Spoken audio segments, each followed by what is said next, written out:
शरणागत जो होता है उसमें ये चार बातें बहुत जोर से जागृत होती है। सबसे पहली बात, निरंतर भगवान का स्मरण छूट नहीं सकता। नींद आई तो सुसुप्ति में चला गया, जरा भी जागृत हुआ तो मंत्र चल रहा है, नाम चल रहा है, चलाना नहीं पड़ता। क्यों? शरणागत है। थोड़े दिन अभ्यास कर लो, ऐसा होने लगेगा। देखो इतने लोग बैठे हैं, आप सो के उठते हो तो आपका पहला चिंतन क्या होता है? क्या मंत्र होता है? भगवान का नाम प्रियालाल आते हैं आपके चिंतन में? क्या आता है चिंतन? पहला चिंतन। अगर पहला चिंतन प्रभु है तो शरणागति पुष्ट हुए। सो के उठे, चल क्या रहा है? अगर प्रभु नहीं तो अभी शरणागति नहीं।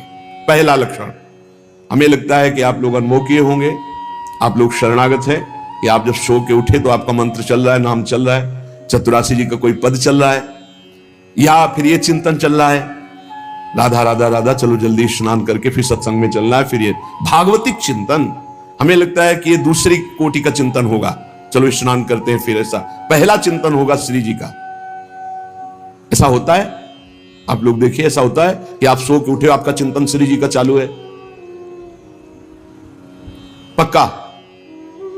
आप लोग देख लीजिए, अगर ऐसा है तो उसका परिणाम निश्चिंतता, निर्भयता, निशोकता निश्चित जागृत हो जाएगी।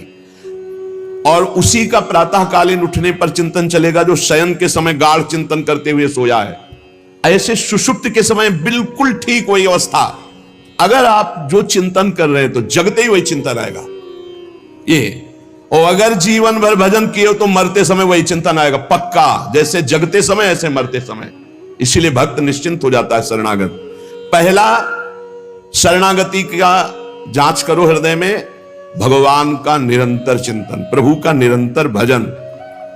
अगर नहीं हो रहा तो किसी अन्य का आश्रय लियो, वस्तु का, व्यक्ति का, स्थान का, भोग का। लिख लो आप दिमाग में चाहे कागज में। उस आश्रय का मिटिया मेट हुए बिना शरणागति पुष्ट नहीं होगी। आप अगर ईमानदारी से छोड़ दो तो छोड़ दो, नहीं भगवान फिर जो कहते हैं ना कि जो मेरा होता है मैं, फिर उनका जो ऑपरेशन होगा वो शायद है कि सह ना पाओ, क्योंकि शरणागत हो छोड़ेंगे नहीं। वचन से भी शरणागत हो आप छोड़ेंगे नहीं, तो उनका स्वभाव हम आपको बता रहे हैं। और हर ऑपरेशन बेहोश होके होता है। हमारे प्रभु ऑपरेशन होश का इंजेक्शन लगा करते, पहले होश का इंजेक्शन, पूरी चेतना, फिर ऑपरेशन करते हैं, क्योंकि जड़ से मिटाना है। निरंतर भजन क्यों नहीं होता? इसका उत्तर है, आपका कोई अन्य आश्रय है, कोई है व्यक्ति, वस्तु, स्थान, पदार्थ, पद, कुछ है जिसको तुम भजन से भी अधिक मानते हो, प्रभु से भी अधिक मानते हो, इसीलिए आपका भजन नहीं होता। जो सर्वतोभावी